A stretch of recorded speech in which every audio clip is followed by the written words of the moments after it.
You have Patrick Findar here, co-founder at Vetted Biz. Excited to have on the real Jason Duncan. He'll talk all about his success, his background, how he became from an educator to entrepreneur, and all the things that he's doing with his podcast and different entrepreneurial endeavors. Jason, really appreciate having you on. Well, it's an honor to be here, man. We've been chatting a little bit pre-show about this Riverside platform that we're both now using and kind of some little business talk. So I love doing podcasts as a guest, and I love doing a podcast as the host because I get to meet some cool people. Meet some cool people, never stop learning. And yeah, I think podcasting, a cool thing is like you're almost like a node where a lot of people are connecting through you. And there's a lot of opportunities to help other people with being that node. That's right. That's a good way to put it. Yeah, for sure. We create our own mesh network. You have a pretty cool background. Educator, teacher, pastor, I believe at some point. Maybe you could talk a little bit about how you came about into entrepreneurship and kind of the early stages post college. So I was an accidental entrepreneur. So I first wanted to go to college to be a car designer. That's what I wanted to be, and I got accepted to 2 art colleges. And then I got the proverbial call into ministry and decided to change. Went to a private Christian college, got a degree in ministry, went into the ministry, pastoral vocational ministry for about 10 or 13 years, and then got completely just tired of doing it. Like burnout's not really the right word because it wasn't just burnout. It was, I didn't think I was fulfilling the thing that I was supposed to be doing. So I went back to school, got a master's in education, and started teaching school as an 8th grade American history teacher and fell in love with teaching. And I guess as a pastor, I always knew I liked teaching. It was probably the most fun I had as a pastor. I was just teaching and preaching, the performance of it, I just enjoyed. And so as a school teacher, I enjoyed that too. Well, in 2010, a friend of mine came to me and he said, "Hey man, I think I want to get this idea for a business and I want to start it with you." I'm like, "Really?" And I said, "Well, I love teaching, man. I don't ever want to do anything else. This is it. Like, no thanks." And he convinced me to do it against my own better judgment. We did it. And it was more of a side hustle, not even really a side hustle, kind of a side walk. It wasn't, we weren't really doing anything important. You weren't Yeah, we grinding were it. not. And it was nights and weekends. It was kind of cool, but it was in the energy space and I didn't really know anything about it. And then the fast forward a year, we'd been doing that about a year, just we weren't making any money. It was an interesting hobby. But my principal came to me and laid the news that he wasn't going to be able to renew my contract for the next school year because of budget cuts. I was the last guy hired, last in the building, didn't have tenure. This is like 2 years into your teaching It career? was in my 4th year. I was finishing my 4th year. 4th year. Okay. And You think it's like a stable career, yeah, right? well, That's what I would have thought. so I was in a new district, and you had to be in a certain number of years before you got tenure. And anyway, I was the number 1 teacher in the county, and but they still made the decision based on tenure. And So like first in, last exact- out. You were the last last in, first you were the out. last in, you're That's first right. out. So that's what happened, and I found myself, ultimately, to kind of make this long story short, becoming an entrepreneur, like for real. It was time to take the risk and to innovate. And so I went to my partner and I said, "Dude," his name was Bill, and I say, "Hey, Bill, man, we like this ain't gonna work." But the company but I was the majority owner of the company. Again, long story, but I was the majority owner of the company. I said, "I think I can sell lighting as an energy efficiency product, and I need to do this because I got to pay the bills." And we parted ways amicably. We were fine. Actually, I haven't talked to him in a very, very, very long time, but we did part ways amicably. And I went on to start that lighting company, and lo and behold, I was pretty good at it. We grew pretty fast, and made Inc. 5000 a couple of times. Entrepreneur Magazine recognized us, so it was a pretty wild ride. And so, I mean, obviously you're a very good communicator. I imagine you're pretty good at sales. Were there other parts that you really were strong? Well, I think sales was the thing that I was hanging my hat on. I thought most of those 13 years I was in ministry, well, about half, I was bivocational. What that means is I had a part-time ministry job and a full-time gig outside of that. And my full-time gig outside of that, what was 99% of the time was in sales. I was selling cell phones or insurance or anything to make money. And I was really good at it. And so that's what I looked at the company that we had, and I looked at the bills that I had to pay, and I said, "Well, I know how to sell. I don't want to go work in the corporate America again. So I think I can sell lights." And I didn't know anything about lighting, but we had started this energy company with an energy kind of focused name and concept. So I thought I could do this.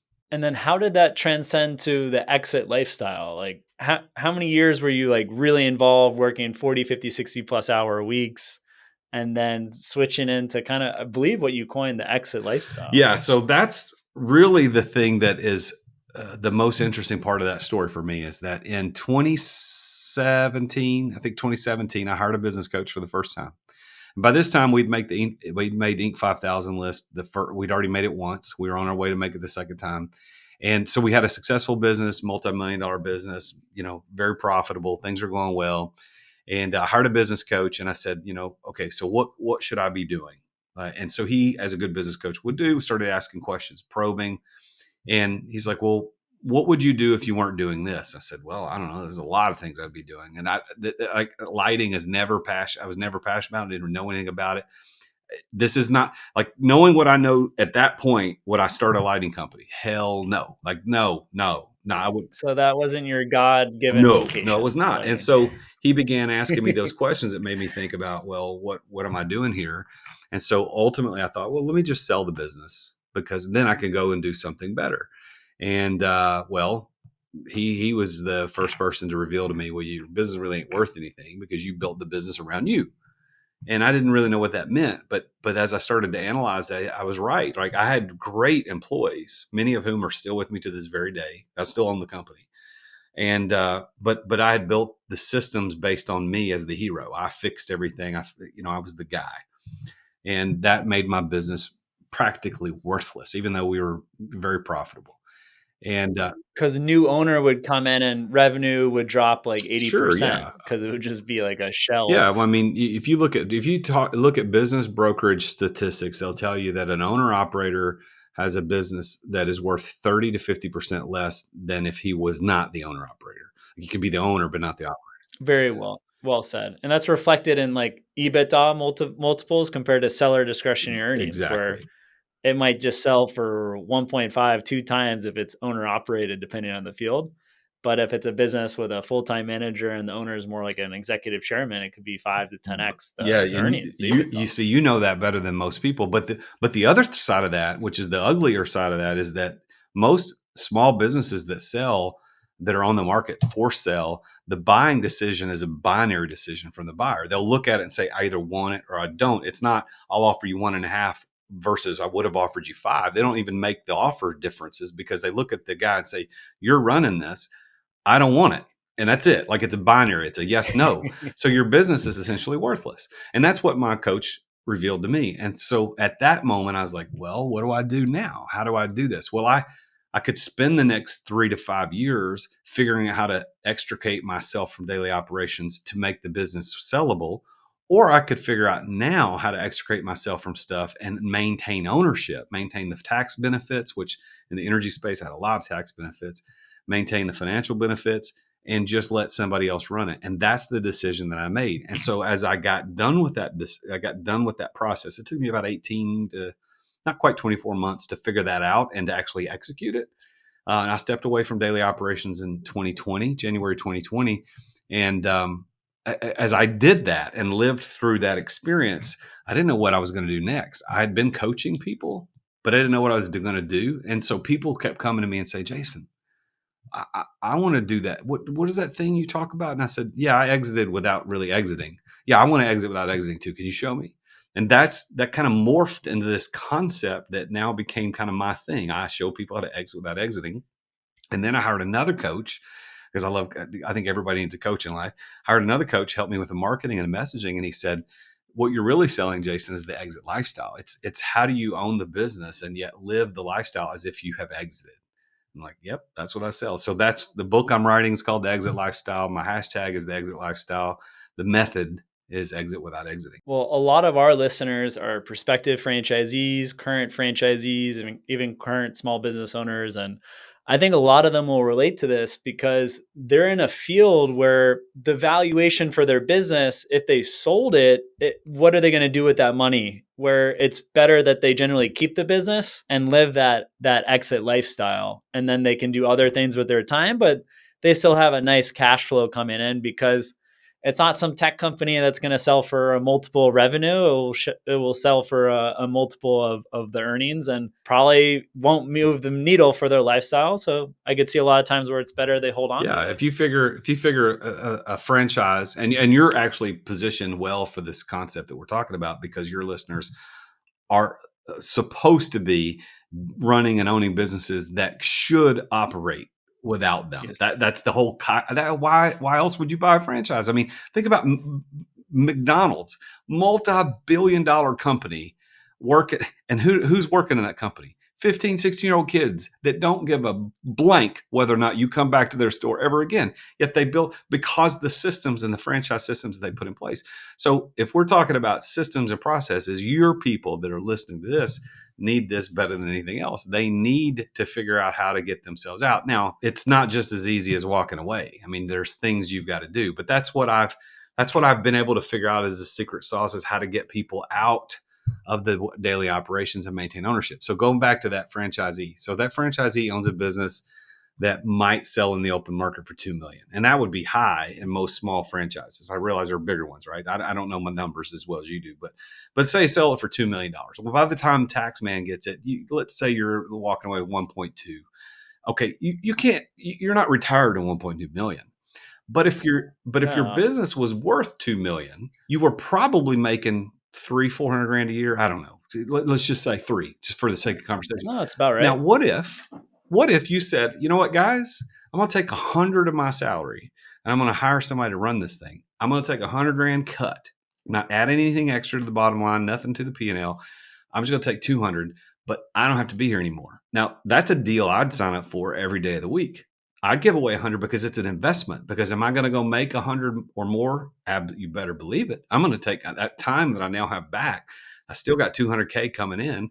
I'm going to take that 100 that I invested in that new guy to run it for me, and I'm going to start another business, or I'm going to do a new venture. I'm going to invest in real estate. I'm going to do something that more than compensates for that money. That's what I show people how to do. Yeah, I think it's well said. And in franchising, I mean, you have different options. You could do a ground up where surprisingly you do a ground up and you open up a business like you open up a Subway at 350K, you're going to sell it for just 200K. Like it doesn't make sense. But there are great franchises like in the home care business where you pay 150K to get it open, and you could sell the business for $1 million in year 5.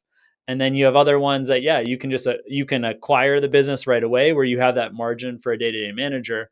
But what I've seen is that the owner operator really needs to work. Where the most successful franchises I've seen, owner operators very involved the first 18 to 24 months, sets a culture, brings up the profit margin, and then you can start considering the general manager and really taking a step back from the Yeah, I business. want to help people go from owner operator to owner investor as fast as possible. And are there any particular industries that are like well suited for the exit lifestyle, or that might come as a surprise where you could never have like really taken a step back from the business? So the opposite of that question would be, which are the ones that are hardest? So I'll answer that one Yeah. first. The hardest ones are the ones that require certain licensure or certification or degrees, like lawyers, dentists, doctors, CPAs, etc., because there's a specific there's a specific skill and even licensure or legal stuff that is required in order to do that work, like a lawyer, for example.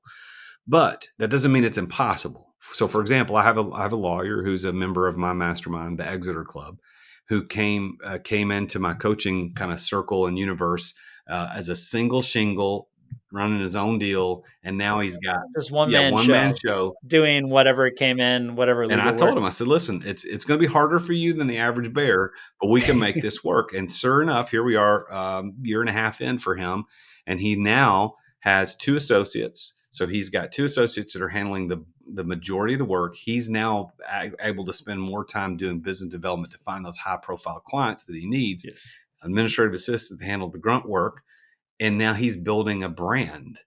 That's can happen. So are there industries that make it easier? Yeah, if you don't have that license, your legal requirements, engineering degrees, whatever it happens to be, that it makes it easier. So I would imagine the franchise space, that's everybody.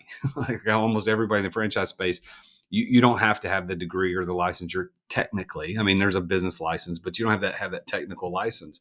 Yeah, and anything you need, whether it's an insurance franchise, property management franchise, generally you can get the license within 3 months. Yeah. So it's not like you have to study and get a dental degree or law degree to run that Yeah, I mean, I, franchise. I own one of the companies I own is an electrical contracting company. Well, I tried to get my electrical contracting license, but I'm not an electrician, so I couldn't get it. So I had to go get someone else to get it to hold it for our company. So there are ways around that, legally and ethically. You can get around that, but yeah, I think every industry there is the ability for that owner to get out of the way.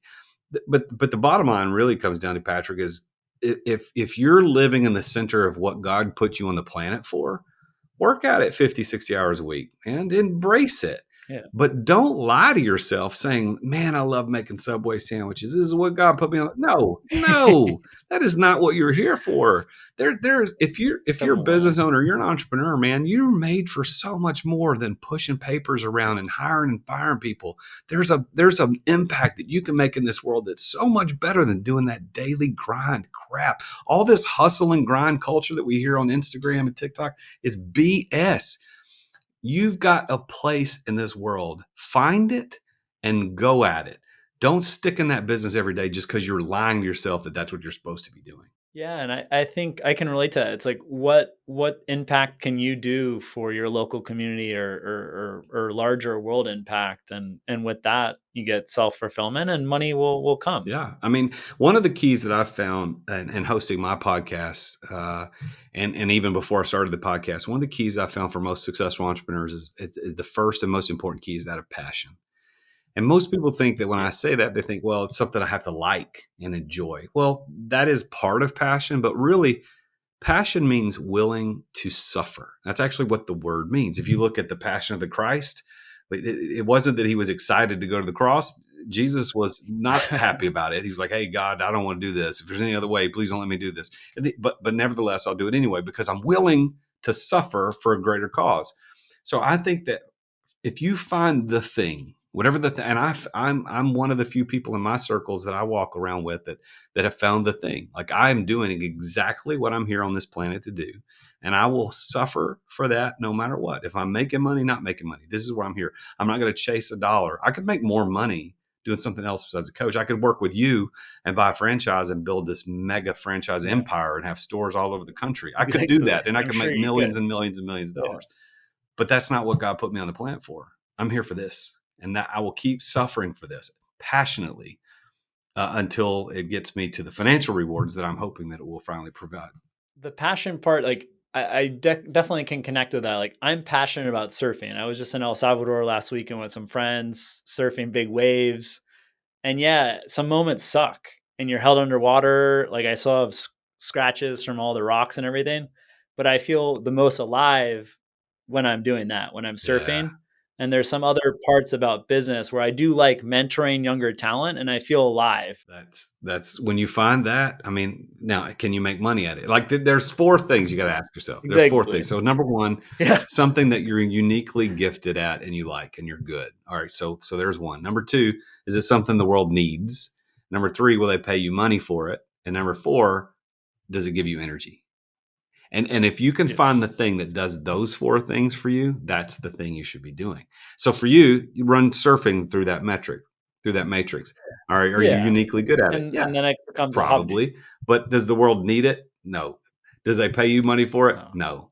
No. Does it give you energy? Yes. So two of the four, but that's not the thing you're going to do. That's not your superpower for the earth. That's not my professional vocation. That's something like golf that some people get, like, love it, and they're gonna feel alive doing it, but totally agree, and I think we see a lot of people that get into fitness franchises, which are extremely competitive, have to sign a big lease, a lot of equipment, and they're passionate, or at least they think they're passionate about fitness and working out, but at the end of the day, it doesn't hit those 4, check boxes that you laid Yeah. out. Well, I love motorcycling. I ride when it's warm. I ride a lot.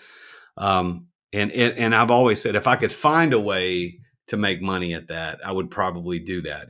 But I just haven't, and I'm not passionate enough about it and try to figure that out. But I know there's these two guys on YouTube who were two buddies that rode motorcycles all the time and figured out how to do it. Like they created a brand around just doing weekend riding, and I don't know how much money they make. They might not make anything, but they've created they quit their corporate jobs, and this is all they do. They ride motorcycles, they take tours, they do videos, they sell merch. Like so they figured it out. So as long as you figured out why you're here and you hit those four things in that matrix, man, work it. But I guarantee you, running that pest control franchise, that fitness that's probably not why you're on the earth. Let somebody else run that for you. Let it provide the financial resources for you to do what you want to do, and then go do that thing. That's where he's very well said. I had a franchisee of a pest control business that he has a full time job. He has another endeavor, and the pest control franchise provided for him nice tax benefits and all these other benefits from the business. But yeah, it wasn't what he was doing and what he was allocating his time Yeah, from. What allocating his time for. I've got Um, actually have a client I'm having dinner with tonight who owns a pest control, not a franchise. He started it from the ground up, and he's got I think 3 locations, doing really really well. And but he hired me as a coach back in the summer. We've been working through this stuff, and we're finally going to meet for the first time in person tonight and have dinner. And we've been talking about it. It's like, yeah, he goes, I don't want to do this forever. I did this because I could make money at it, and I'm doing really well at that. So I got to figure out what do I do next? And he actually is interested in franchising that, and he's got a pretty good concept. I mean, it's not novel in terms of pest control. Pest control is not novel, but the way he's doing it, his kind of little hook, his little thing, that it's really good. So who Well, it seems like you could be like an incubator for franchises, like because you're dissecting these small businesses and making them at a certain profit margin, where there is a day-to-day manager, and that is what franchising promises. But a lot of franchise brands and systems fail to deliver that promise to Yeah, franchisees. that is true. So you mentioned 2 companies so far. Are you currently have equity in stakes in about 5 businesses? Is that right Yeah, or that's more? right. Yep. And how do you handle that, if you don't mind? Share as much as you want or don't want to share, but in terms of like equity participation, does the day-to-day manager does he own any of the business or just a profit share? Because for a lot of the listeners, like they don't even have one business, let alone 5 businesses. They're probably like, oh my god, I'm never gonna hit that. Well, the only of the 5 that I'm actively involved in on a day-to-day basis is my coaching company, TRJD Enterprises. Okay. I run a mastermind. I run a coaching program. I've got private clients that I work with. I do public speaking. I write. I've got a podcast. All that stuff is just in this, and I spend probably 40 hours a week doing that, and that's really by choice. So it doesn't really take 40 hours a week to run those things. I mean, if I time blocked, wrote down what I was doing, it doesn't really take 40 hours. And so whatever extra time I do have, I kind of keep an eye on the other businesses. I've got one of the businesses I own, I have a minority partner in, but it's a lending company, hard money lending, and it doesn't really require a lot of time. It's a more mental, and once a month just doing financial reporting, and that's Okay. about it. So it doesn't take much time. And I've got systems and people in place to handle most of that. I've got a real estate investing company that we are investing in Airbnbs, short-term rentals, and my wife is she's taken kind of the lead and she's checking in guests and managing that for us, so I don't have to. I mean, I'm involved, of course, but I'm not 100%. But my biggest company, the lighting company that I started back in 2010, that I've got vice presidents that have been with me for almost 10 years that they're running day to day, and I've got a CEO who I brought in this November, I guess 2 years ago. He's been in the company 2 years. That oversees day to day. He's not in the office every day, but his job is to oversee everything and then report back to me when if there's personnel issues or financial issues. But other than that, I'm not involved at all. In the long term plan is I will sell it. I don't want to hold on to it forever. That's not the intent. But it did provide me that bridge to get to that next thing, to figure out what I wanted to accomplish. And so I think that I think entrepreneurs all over the world can follow my example to figure out, okay, how do I bridge my current company into the thing that I really want to do? And you can sell it. You can exit if you want and exit, or you can exit without exiting and use that as a bridge to the next big thing. And the book that I'm writing right now, The Exit Lifestyle, which I hope to have published and released by the end of the year, but who knows? We'll see. But I tell 3 stories in there about different, 3 different people who went through, how do I get out of this thing? Well, one person wanted to sell outright. One person had to do the old earn out, which, for those that have ever looked into that, you know what that means. And then the plan of the person who did something like I did. And I'll show those 3 stories and how they did it, and then what principles they adhered to that allowed them to do it in the best way possible. Well, I love it that you can buy yourself time, because if there's like a financial buyer for the business, they're only going to pay a certain amount.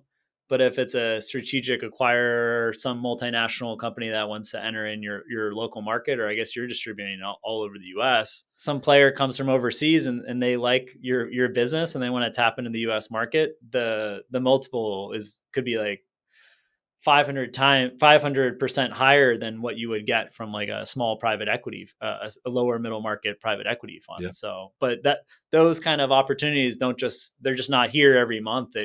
It could take 5 years for them to then approach you and offer you something that's that's crazy. right. And I know you're big on networking, building relationships. I'm curious how that has played a role in the growth of your businesses as well as your personal growth. So I believe that the old saying, "Your network is your net worth," I think is 100% true. I think psychologists have proven this to be true by the thing that we've heard said for years: you're the average of the 5 people that you hang out with the most. And you go all the way back 6,000 years ago, where King Solomon said, or bad company corrupts good morals. And it's a human condition that the people that you hang out with have tremendous influence over who you are and who you will be. So if you look at your income, if you're making low 6 figures, you probably have friends that are low 6-figure earners. You're probably not hanging Yeah. around with 9-figure earners. You're just, or 7-figure earners. You're not doing it. If you're making minimum wage or you're barely scraping by, look at your friend group. Who are you hanging out with? You're probably hanging out with people that are doing the same thing. And this is, as a parent, it's what we try to influence our kids to think about, is that the friends that we choose are going to have a lot of impact on who we are. So to that end, I've made a conscious effort and decision years ago to make sure that my network of friends and network of associates were going to be the type of people that I wanted to be. For a long time, when I was proving myself as an entrepreneur, I wanted to be the smartest guy in the room. And in many rooms, I was the smartest guy in the room in many rooms. But it wasn't until I hired a mentor to come into my life to show me.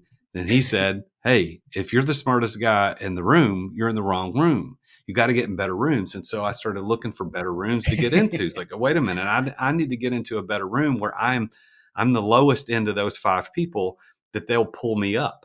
Like, I want to be pulled up. And so I started joining organizations. I joined some private clubs. I joined some private organizations, solely for the purpose of I just need to be pulled up. And some of the organizations didn't pan out. I'd join one, think it was going to be great, and ended up being people that I don't want to be like. They're not who I want to be. They're hustlers and grinders, or they're shysters. Not interested in any of that stuff. So I think networking is really, really important. And I think you could write a check to get there faster sometimes. I think joining a network, joining a mastermind, like I run a mastermind, but I totally believe in the concept of masterminding. Napoleon Hill first wrote about that in 1937, coined the phrase mastermind, and talked about how he interviewed the 500 most successful people in the world at the time, and how they all had a mastermind of people to help them get where they wanted to go. And I think that we need to do that. So I think every entrepreneur and business owner needs to be in a mastermind. They need to be in a good one, because there's so many people that call it masterminds and they're no good, but needs to be in a good mastermind. I think they all need good coaches, and they need to have a good bookkeeper. And I think if you have those things, you're going to be set. In terms of like defining success, besides the monetary and the time, like the freedom to do what you want, how would you define being like a successful entrepreneur, I guess? Well, for me, and this is the point of my show, the root of all success. I ask every guest what their definition of success is. And so I write them down, I collect them. And I recently released my 100th episode, and I went through 100 different definitions of success. And Patrick, you're going to be on my show right when we get done recording this one. You're going to come on my show, and I'm going to ask you the same question you just asked me. But dictionary definition and what the real definition of success is: achieving the desired outcome. So, for example, if I wanted to lose 10 pounds, when I hit the 10th pound off, I'm successful in that particular area or arena. So if you're talking about like a bigger, less tangible thing like success as an entrepreneur, what does that look like? Well, I think that you have to go back to why people become entrepreneurs or business owners to begin with. It's, I want more freedom over time, over energy, and over money. And so for me, that is my definition of success. To be successful, I need complete freedom over my time, my energy, and my money. I want to have the complete control over the choices that I make on a day-to-day basis. That to me is success. That's super succinct. I mean, I guess you've built it up over 100 plus podcast episodes with some pretty smart minds. I was listening to a few other guests that you had on. I mean, you're a wealth of knowledge. We'll be sure to include the link to the book in the call notes. But are there any concluding thoughts? I mean, as I mentioned, there's a lot of prospective business owners, some current business owners, even some founders of some very large successful franchise systems. Any concluding thoughts for the audience? Well, I will go back to something we already talked about earlier, and that's that find the thing that you're here for and don't stop until you do. You've got to make sure that you're doing exactly what you're on the earth to do. You're supposed to make an impact. And sometimes it's not as glamorous as you think that it might end up being. But whatever it is, figure that out. And it's probably, very likely, 99% sure it's not whatever it is you're doing today. I don't know many people who are actually living in the center of their passion and their giftings. They're successful in terms of having freedom. They may be successful in terms of having money, but they're not successful in terms of achieving the desired outcome, the thing that they really want to find out. And it saddens me, but it also invigorates me because I know that I have the opportunity to help impact the world by helping those people find that. So I'd say quit lying to yourself that you love what you're doing. You're just going to keep running that franchise, keep running that business for the rest of your life. Okay, you don't. You just be honest with yourself. It's fine. It's a good business. It's making you money. It's providing a lifetime income for you and for all those people that are working there. And that's fantastic. But are you really doing the thing that you're on this planet for? Are you really making the impact? And if you're not, figure that out and don't stop until you do. Yeah. I mean, I can really relate to that. Having interviewed tons of franchisees, franchisors, where I think so many people are so focused on the day to day as well as the strategy of the business. They don't really have that. They haven't made time. There is time. They haven't made the time to do those deeper reflections on like what they really want in life and kind of a midpoint. And I think especially in the United States, like it is quite acceptable to move to different industries. And just because you were a lawyer for 10 years doesn't mean you have to be a lawyer for the next 30 years, where other countries it's not necessarily the case. And being here in the US allows you that ability to switch into something else that could be your real vocation, I guess. Yeah. I was talking about this. I was a guest on another show prior to this one. We were talking about the difference between vision and strategy. Whatever your vision is, you need to stay committed to that vision, your true vision, what you want to accomplish, what you want to be in this world. But the strategies are going to change from day to day, week to week, month to month, year to year. So, what you wanted to be as an attorney doesn't change is if you decide to, start a, transportation company. Like it doesn't matter the strategy. You can still reach the vision with multitudes of strategies. And I told this story on the last show I was on, and I'll tell this story again because your audience didn't hear it. So back in the 1800s, late 1800s, the carbonated beverage businesses were like that industry was booming. Coca-Cola, that's when Coca-Cola started. Pepsi was not too long after that. And so there was one guy in the Midwest, this is a true story. He wanted to get into the carbonated beverage industry. And he went about creating a formula to release this flavored drink, carbonated drink, and he released it. Didn't work. He went back to the drawing board, did it, and didn't work. And 6 times he went back and reiterated it and reiterated it, and it just didn't work. And he gave up. He said, "I'm done." Well, another carbonated beverage industry saw what he was doing and thought, we could probably do it better. So they buy the company and the formula from the guy.